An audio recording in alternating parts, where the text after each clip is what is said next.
Ndiaye yéenay les lions du Sénégal yali Kumba Faal Ndiaye Marode ay waay Alaaji Ousseynou Diouf lu ko bëtam xañul fitam du ko xañ ndax doole jaa bari doom yaay moo tax ma ni Njaay Gaynde Njaay yéenay les lions du Sénégal.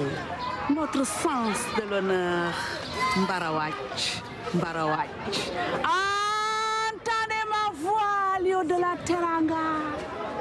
Oh, génie surdoué du ballon rond. Et que ma voix vous enflamme.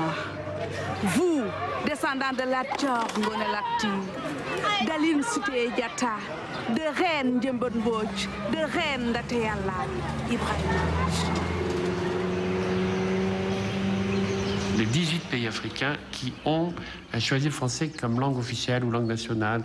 Ces pays, il y en a de sortes. Il y a ceux comme le Sénégal, par exemple, on a une langue nationale très largement répandue, qui n'est pas français, le français. Alors le français est dans une situation moins dominante. Mais on a d'autres pays où les langues africaines, aucune langue africaine n'est majoritaire, et c'est le français qui unifie le pays. Ça n'empêche qu'il n'y a pas plus d'un quart des locuteurs qui parlent le français. Mais 100% le comprend, plus ou moins. 100% est exposé. 100% sont locuteurs passifs du français.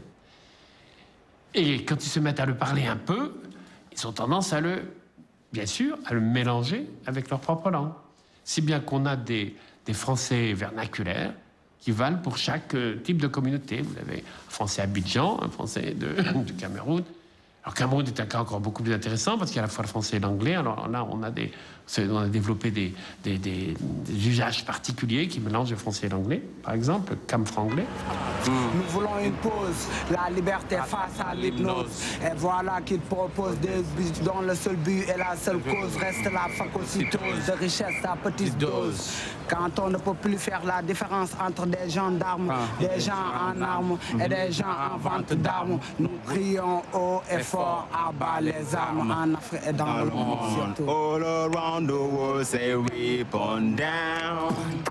Children of the world say peace. All around the world say weapon down. Children of the world say peace.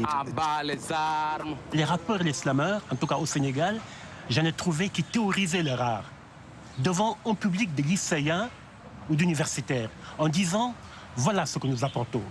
Voilà pourquoi nous avons créé un nouveau langage. Nous pouvons faire une page, nous pouvons parler pendant 1 heure sans conjuguer les verbes, sans accorder les mots. Et écoutez ce que cela donne. Ils parlent pendant 10 minutes, 15 minutes, en prenant des adjectifs, en accolant seulement des adjectifs, ils font des phrases. En accolant des adjectifs, ils font des phrases. En accolant seulement des verbes non conjugués, ils font des phrases.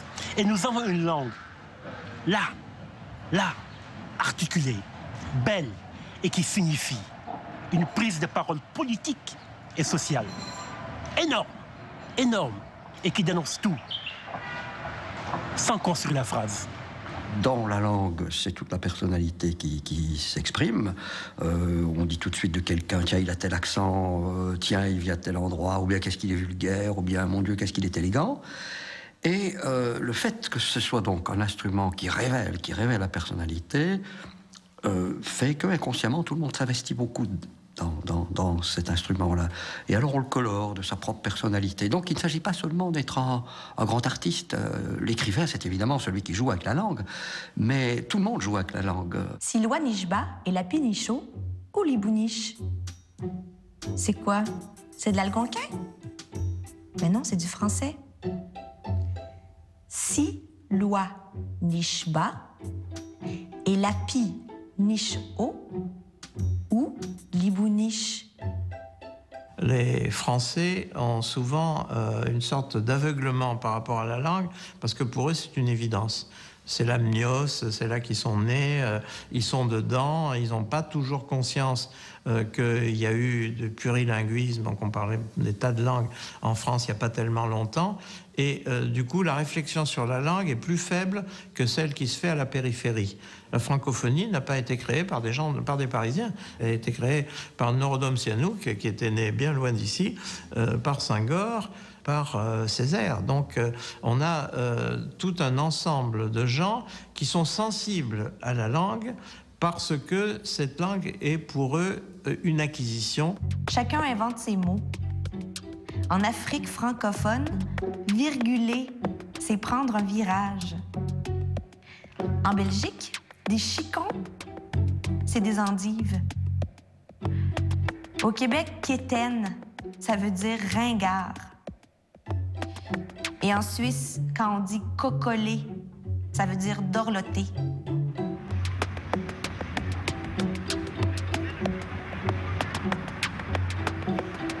La parole vive, cette parole merveilleuse qui est première dans tous les usages de la langue et qui précède l'écrit, pour un chercheur, ça n'est que du bruit. Mais à partir du moment où elle fait l'objet d'un traitement, et c'est tout l'objet du programme Corpus de la parole, eh bien à ce moment-là, elle se transforme en un objet de savoir.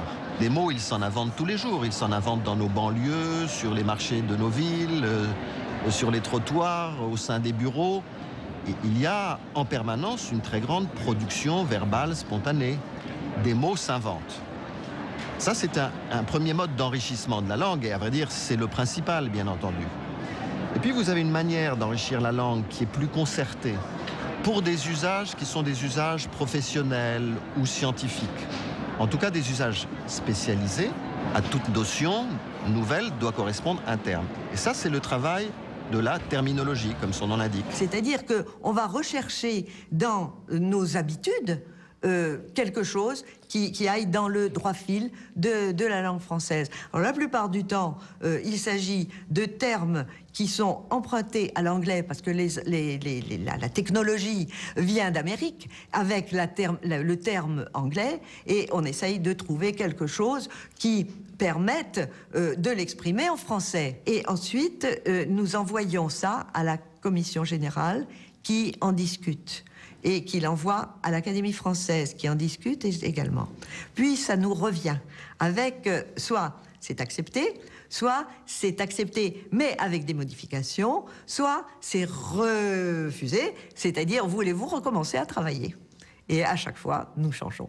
Ce qui est très intéressant, c'est que la plupart du temps, les suggestions qui nous sont données par l'Académie ou par la Commission générale sont des suggestions que nous acceptons de grand cœur, parce qu'en général, c'est meilleur que ce que nous avons fait.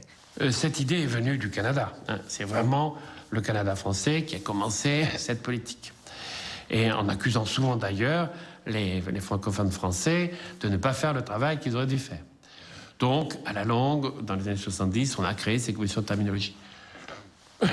Pour les linguistes, disons que c'est plutôt pittoresque, parce que le travail de ces commissions, d'abord, il suffit de les connaître pour savoir qu'elles ne sont pas forcément d'une très grande efficacité. Mais de toute façon, ce travail est connu par à peu près personne.